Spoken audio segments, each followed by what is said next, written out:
राज्य भर के 102 और 108 एम्बुलेंस सेवा से जुड़े ड्राइवर और कर्मचारी आज सीटू के बैनर तले सड़कों पर उतर आए।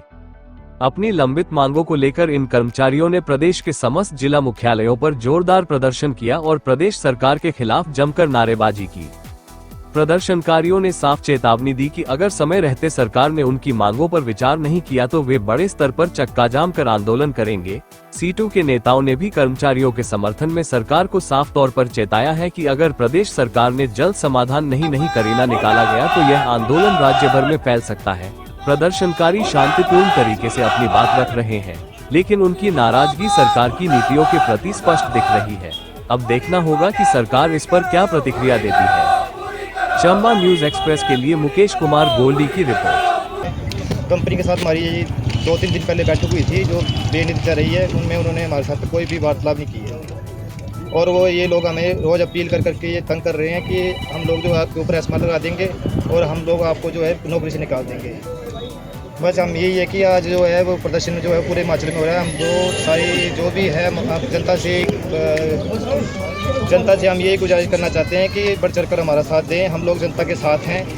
जो अगर जनता हमारे आज गाड़ियाँ खड़ी करने की वजह से कोई किसी भी जनता को परेशानी होती है उसके लिए हम माफ़ी मांग रहे हैं। अगर जनता हमारा साथ देगी तो हम जनता के साथ हैं। अगर जनता के साथ हमने कभी कुछ गलत किया होगा तो जनता वो जो है वो मीडिया के सामने बता सकती है। अगर मांगे पूरी नहीं हुई तो फिर मांगे जब तक हमारी पूरी नहीं होगी तब तक हम धरना प्रदर्शन जारी रखेंगे। कितने कर्मचारी हैं? हम जो है पूरे हिमाचल में जो 1200 कर्मचारी हैं और जो चंबा में वो 95 कर्मचारी हैं। ये आपका फर्स्ट डे स्ट्राइक का? इससे पहले भी अभी तो सर रात 8 बजे से गाड़ियाँ बंद है और आज रात 8 बजे तक बंद रहेंगी। अगर कंपनी हमारी कर्मचारी जो मांगे वो नहीं मानती है तो आगे की रणनीति फिर हम आगे बढ़ेंगे। तो जो गाड़ियाँ बंद है एम्बुलेंस है ना 100, तो उसका ऑल्टरनेटिव क्या ढूंढा अभी तक? कुछ ऑल्टरनेटिव तो वो सर गवर्नमेंट के साथ जो कंपनी ने वार्तालाप की है, जो ड्राइवर जो सिर्फ गाड़ियों पे जो है वो ड्राइवर ही चढ़ाए गए हैं, उनमें फार्मासिस्ट कोई भी नहीं है। और जब कंपनी को फ़ोन किया जा रहा है तो वो साफ मना कर रहे हैं कि हम जो है आपको ट्रांसपोर्ट सिर्फ हॉस्पिटल तक छोड़ सकते हैं, बाकी आपको कोई फैसिलिटी वो नहीं मिल पाएगी। अब अपना नाम के साथ और डेजिग्नेशन थोड़ा बताएंगे। मेरा नाम Sunil Kumar, CI2 general secretary district Chamba. आज 102, 108 जो एम्बुलेंस कर्मचारी है उनका जो यूनियन है उसने पूरे हिमाचल प्रदेश में हड़ताल की कॉल दी है और ये हड़ताल पिछले कल 27 तारीख से आज 8 बजे से लेकर और 28 को 8 बजे तक ये सांकेतिक एक दिन की हड़ताल जो है वो यूनियन ने की है।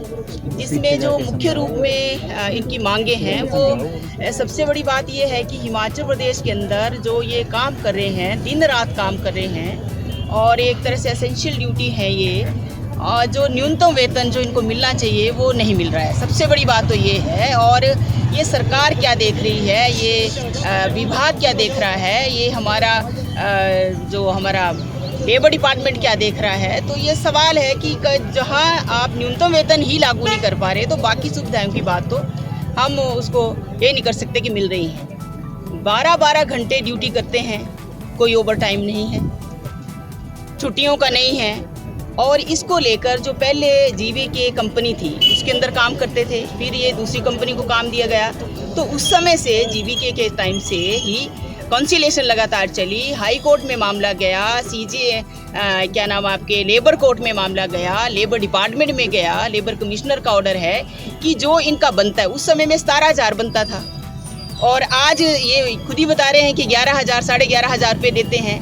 तो ये मतलब बड़ी हैरानी की बात है, सरकारें क्या कर रही हैं। और ये जो सर्विस प्रोवाइडर जो कंपनियां हैं जिनको सर्विस देने के लिए हायर किया है, तो मॉनिटर कौन करेगा इसको? अगर कंपनी नहीं दे रही है और कर्मचारी बार बार विभाग के समक्ष उठा रहे हैं। आप देख रहे हैं पिछले लगभग 1 महीने से कर्मचारी जो है विभाग के दफ्तर के सामने जो है धरना कर रहे, प्रदर्शन कर रहे, मीटिंग हो रही है, मगर उसका आउटपुट कुछ भी नहीं है। तो हम ये बोले कि सरकार और विभाग इस कंपनी के आगे इतना बेबस क्यों है?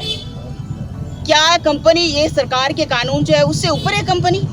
वो तो कोई नहीं हो सकता है कानून के ऊपर ना। सर वो जब अपनी बात उठाता है तो उसको जो है डराया जाता है, उसको नौकरी से बाहर किया जाता है, कंपनी के दफ्तर में बुलाया जाता है, पूरा दिन वहाँ कंपनी के दफ्तर में बिठाया जाता है, फिर अकेले को बुलाया जाता है, उसको टॉर्चर किया जाता है और अल्टीमेटली ये होता है शाम के समय में बंदा वहाँ रिजाइन दे के जाता है। तो ये है हाल हिमाचल प्रदेश के अंदर। तो जो कानून व्यवस्था है, जो कानून है जो लागू होने हैं, ये सरकार का भी फेलियर है। सरकार क्यों नहीं देखती है?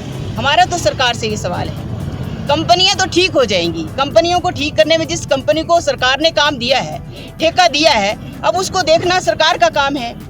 तो आज जो हिमाचल प्रदेश के अंदर हम सारे जिलों के अंदर ये जो कर्मचारी है वो हड़ताल पे हैं। सारी जगह पे प्रदर्शन हो रहा है। कंपनी का धर्मपुर में कार्यालय वहाँ भी हो रहा है, वहाँ जो स्वास्थ्य विभाग जो शिमला में भी वहाँ हो रहा है। तो हम तो आज के दिन से ये सरकार को हम कहना चाहते हैं कि जनता के लिए, ये सुविधाओं के लिए ये सारा कार्यक्रम है।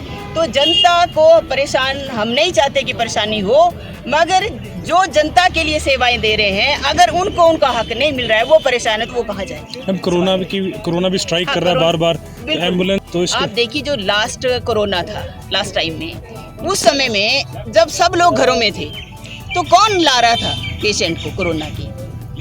ये 108 वाले ला रहे थे। ये जो फार्मासिस्ट हैं, ये जो पायलट है, ड्राइवर हैं, यही लोग काम करे, दिन रात काम किया इन्होंने और झेला है उस समय को भी। और क्या हासिल हुआ? उस समय भी कुछ क्या मिला उनको? उस समय में यही हाल थे, आज भी हाल। अब ये संकट जो कोरोना का आपने कहा है, ये दोबारा से आ रहा है। तो अगर सरकार की इस तरह के रवैया रहेगा तो प्रभावित कौन होगा? जनता होगा। तो जनता अगर प्रभावित होती है तो उसको, जनता को जो सुविधाएं मिलनी है उसको प्रोवाइड कराना है, उसको सुविधाएं देनी, वो सरकार की जिम्मेवारी है। तो हमारा सवाल यही है कि फिर सरकार क्या कर रही है? देखो ना, आपके इस स्वास्थ्य जैसी जो हमारा ये सुविधा जो लोगों को मिलनी चाहिए, जो जरूरी है, वो उसके अंदर भी हड़ताल का नोटिस दिया है कब से। तो अगर कंपनी ने बात नहीं की है तो सरकार का फर्ज बनता था कि कंपनी को भी बुलाए, यूनियन को भी बुलाए कि भाई क्या प्रॉब्लम है आपकी।